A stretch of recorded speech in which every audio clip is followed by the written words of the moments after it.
Amazon అడవి యొక్క నిజమైన రాజు జాగ్వార్. ఇది ప్రపంచంలో 3వ అతి పెద్ద పులి జాతి, కానీ దాని బలం మాత్రం అగ్రస్థానంలో ఉంటుంది.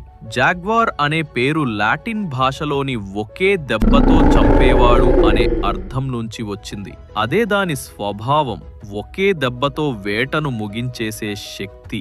దీని కాటు అంత బలంగా ఉంటుంది కాబట్టి మొసళ్ళు, జింకలు, పాములు, కేపీబారాలు కూడా దీని వేటగా మారతాయి. ఇది రాత్రిపూట నిశ్శబ్దంగా కదిలి నీడల మధ్య నుంచి తన వేటను చంపేస్తుంది. దీని శరీరంపై ఉన్న బంగారు రంగు మీద నల్ల మచ్చలతో ఉన్న చర్మం అడవిలో కదిలేటప్పుడు ఒక జీవించి ఉన్న కళాఖండంలా మెరుస్తుంది. జాగ్వార్ లేకుండా అమెజాన్ అడవి జీవచక్రం అసమతుల్యమవుతుంది. ప్రతి వేట, ప్రతి కాటు ఆ అడవి సమతుల్యాన్ని కాపాడటానికే. అందుకే దీనిని అంటారు అమెజాన్ అడవి రాజు జాగ్వార్.